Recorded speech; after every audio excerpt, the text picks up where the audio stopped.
Hey everyone, thanks for watching. In this video, we're going to take a look at the remote traceroute tool. The remote traceroute tool is something that I had developed over at my company called Fullspan Solutions. Fullspan Solutions specializes in internet connectivity and dedicated connectivity from all the major service providers in North America. So if you got questions about that, check it out. There's some details in the video description.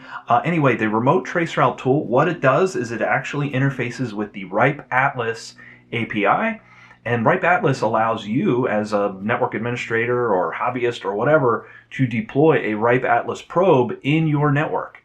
And what this does is it allows other folks to leverage that probe to do basic tasks such as DNS queries, trace routes, pings, those types of things from remote locations on the internet. So sometimes it's helpful to get an outside-in view of your network and the path that traffic takes. RIPE Atlas probes let you do that. So anyway, that's what we're going to take a look at in this video. If you want to follow along and use the tool that's on our website, you can go to tracer.fullspansolutions.com, or if you go to Fullspan Solutions, you can actually see at the top there's the tools and resources. You want to click remote traceroute. It will take you to the page. There's a demo video. There's the link to the tool. You can get to it that way as well. So anyway, here we go. Let's take a look at how you would use this and go from there. The remote traceroute tool will come up with a list of probes initially. Here you can see kind of all different countries and locations. They are sorted by ID order. Now there's a couple different things you want to notice here. First, the ID number, that's important. The autonomous system number for both IPv4 and IPv6. The country, description, and if it's online or not. So it's pre-filtered by all probes that are connected.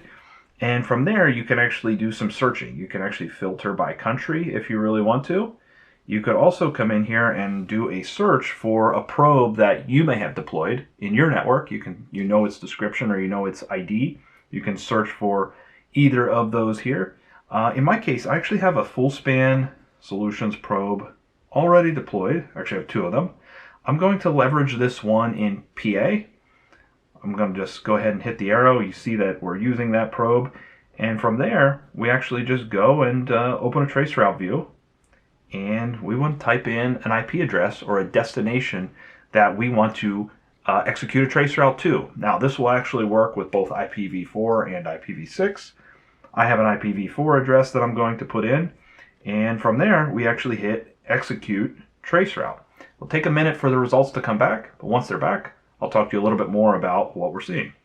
So that took about 15 seconds for all the results to come back. Here you can see the detailed output of that traceroute. And again, this is running in the Fullspan Solutions network, so there is an internal hop, the default gateway that the probe is using. Obviously, that's going to be reflected in a traceroute as well. We can see the next hop is inside the Fullspan Solutions AS. There's a hop along the way that did not have information, and actually this is a CGNAT address, so no results there. The next hop in the network is shift hosting. Then it traverses into the Hurricane Electric network, and ultimately Hurricane Electric is who owns that end IP address. You can see different information along the way. One thing that we added, and again, hat tip Zach for adding this, is the autonomous system lookup based on the IP address. So you can actually see who the network operator is along the path of your traceroute in addition to the IP information. Now, the RIPE Atlas probes, I've never been blown away by the precision of their round trip times, but you can get a rough estimate of round trip times in the columns over here as well. You see some pretty significant variance. But all in all, the main thing that we're using this for is to actually discover the path that the connection is taking. So that's a quick look at the remote traceroute tool. If you have questions, comments, tips, tricks, or if you have suggestions on how to make the tool better, certainly let me know. By all means, set up your own RIPE Atlas probe and just type that probe ID into the probe number setting or search field to find it and use it in this application and go from there. Again, thanks for watching. We hope to see you back soon.